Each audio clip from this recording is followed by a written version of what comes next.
रूस और यूक्रेन दोनों लड़ रहे हैं, हमारे पर कितना असर पड़ेगा, क्यों पड़ेगा, किस तरह से पड़ेगा, ये सारी चीजें आपको जानना जरूरी है। वरुण तैयार है बताने के लिए?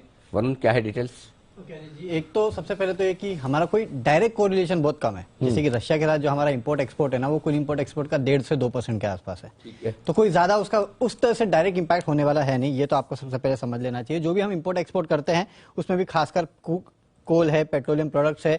इसके अलावा जो इनडायरेक्ट इंपैक्ट होगा ना, उस पर आपको सबसे इंपॉर्टेंट नजर रखनी है। और जैसे कि थोड़ी देर पहले नेहा भी बता रही थी कि किस तरह से सनफ्लावर के दाम, किस तरह से वीट के दाम ये बढ़ सकते हैं। तो इसके चलते काफी सारे स्टॉक्स जो है आपके रडार पे रहने चाहिए। सबसे पहले अगर मैं सनफ्लावर की बात करूं तो भारत देखिए करीब 20% के आसपास का सनफ्लावर जो है, क्रूड सनफ्लावर जो है उसको इंपोर्ट करता है।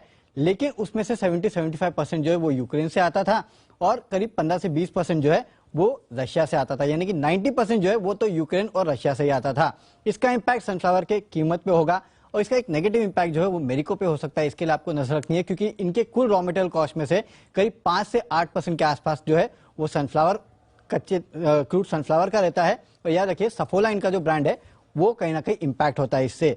दूसरा गेहूं है। वैसे तो इंडिया गेहूं इंपोर्ट करता नहीं है, लेकिन क्योंकि रशिया जो है दुनिया का सबसे लार्जेस्ट एक्सपोर्टर है गेहूं का और यूक्रेन जो है 5वां लार्जेस्ट एक्सपोर्टर है, तो इसके चलते कहीं ना कहीं अंतर्राष्ट्रीय बाजार में गेहूं के दाम अगर बढ़ते हैं तो उसका इंडिया पे इंपैक्ट होगा।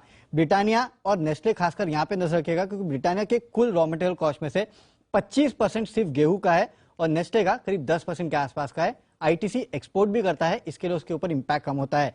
अगला इंटरेस्टिंग है और वो है बार्ले। दरअसल जितने भी अल्कोहलिक बेवरेजेस रहते हैं उसको बनाते हैं बार्ले से और कुल रॉ मटेरियल कॉस्ट में जो ना, जो बताओ ना, जो सब समझते हैं हम। अच्छा ठीक है, जो जो रहता है कुल रॉ मटेरियल कॉस्ट में से इन कंपनियों के 30 से 35% सिर्फ जो का कॉस्ट रहता है। और अंतरराष्ट्रीय बाजार में अगर आप देखेंगे तो यूक्रेन से करीब 18-20% के आसपास का जो आता था, तो इसका सीधा इंपैक्ट जो है वो बार्ले यानी कि जो पे पड़ेगा। और इसके चलते इन कंपनीज पे खासकर यूनाइटेड बेवरेज पे नजर रखेगा क्योंकि इन कंपनीज के मार्जिन जो प्रेशर में आ सकते हैं। और अगला पाम ऑयल है। देखिए अंतरराष्ट्रीय बाजार में अगर आप देखेंगे तो अभी भी पाम ऑयल के दाम जो है वो बढ़ रहे हैं इस पूरे टेंशन के चलते और इसका इंपैक्ट जो है खासकर साबुन बनाने वाली कंपनीज पे होता है। HUL, गोदरेज और ज्योति लैब्स ये कंपनियां वो है जिनके कुल रॉ मटेरियल कॉस्ट में से करीब 20-25% के आसपास का जो है वो केवल पाम ऑयल का रहता है। और साथ ही साथ इन कंपनीज की जो ओवरऑल सेल्स है उसमें भी करीब 18-20% के आसपास जो है साबुन से आता है। तो इन कंपनीज पे एक बड़ा इंपैक्ट हो सकता है मार्जिन के लिहाज से और यहां नजर रखिएगा। और साथ ही साथ हाँ, बिस्किट्स के ओवरऑल जो पैकेजिंग या प्रिजर्वेटिव्स रहते हैं उसमें भी खासकर प्रिजर्वेटिव्स में पाम ऑयल का इस्तेमाल होता है। तो इसके चलते ब्रिटानिया भी आपके रडार पर रहने चाहिए। तो ये वो स्टॉक्स है जहां पे आपको खास नजर रखनी है और खासकर खाने पीने की चीजें जो है वो महंगी हो सकती है, उनके रॉ मटेरियल बढ़ सकते हैं।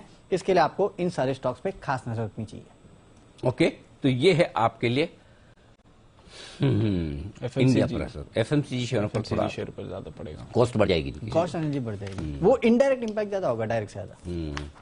बेसिकली जो जिन के दाम बढ़ रहे हैं ना उनका रॉ मटेरियल कौन है, वो देखना पड़ेगा। समझो गेहूं के दाम बढ़े तो बिस्किट बनाने वाली कंपनियां, ब्रेड बनाने वाली कंपनियां होगी। भले हम जैसे हम तो वैसे गेहूं हम इंपोर्ट करते हैं, हमको जरूरत नहीं इंपोर्ट करने की, हम तो उल्टा एक्सेस प्रोडक्शन है। वो ओवरऑल अगर आप देखेंगे ग्लोबली दाम बढ़ जाएंगे तो उसका इंपैक्ट होगा। तो ये होगा ना, फिर आप भी एक्सपोर्ट करना शुरू कर देंगे, आप क्यों कम दाम में बेचोगे अगर आपको अच्छे इंटरनेशनल मार्केट्स